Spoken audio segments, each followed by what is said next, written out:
IPXers, welcome to CES 2026 here in Las Vegas. My next stop is over at the Murata booth where we're going to be talking about an inertial sensor. It's a dual IC. It's got two parts to it, an accelerometer and a gyroscope. We've all used them before, but what makes this one special?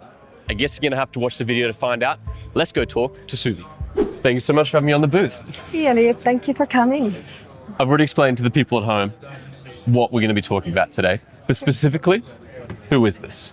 Yeah, so we have newly launched a new member to our SCH16T IMU family. We are bringing our new SCH16T-K20 K20.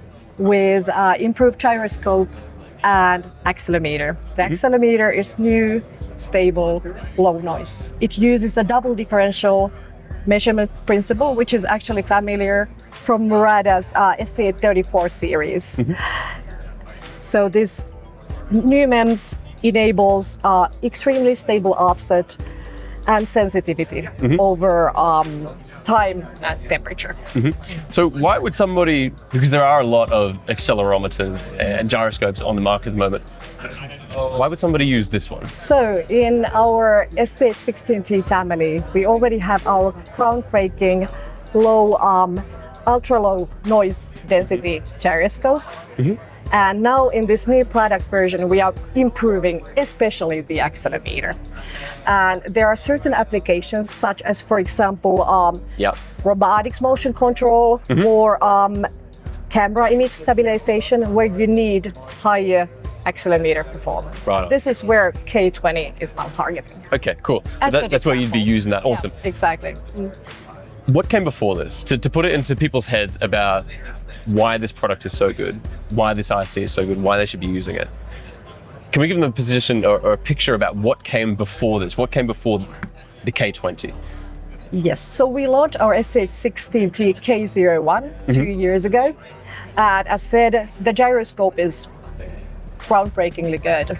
And that was launched 2 years ago. And now with this new K20, we are improving also the accelerometer. So this is a combined sensor, 6 degrees of freedom, 3-axis accelerometer, 3-axis gyroscope. And now we are especially focusing in the accelerometer to make it improved. Cool. Low power? I wouldn't describe it as a low power. Low power is of course a relative term, but yes, low power, very small, probably quite good for drones as well.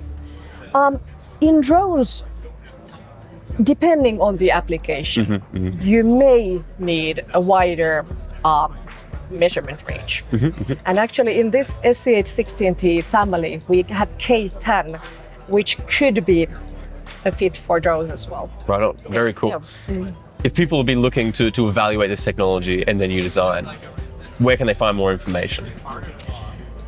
Obviously, you can reach out to your local Murata contacts.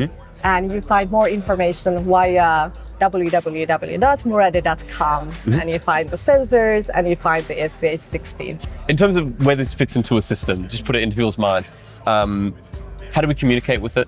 What information can we get from it? And how accurate is that information? Yes, so it communicates via SPI. It's a 6 degrees of freedom component. You get 3-axis acceleration data and 3-axis angular rate data. Very cool. To give you some key performance characteristics, the accelerometer noise density is down to 33 microG per square root hertz. I'm sure that'll make sense to somebody who's worked with this quite a bit, yes. And the gyroscope bias instability is down to 0.3 degrees per hour. Awesome. Suie, thank you so much for having me. Thank you so much for coming.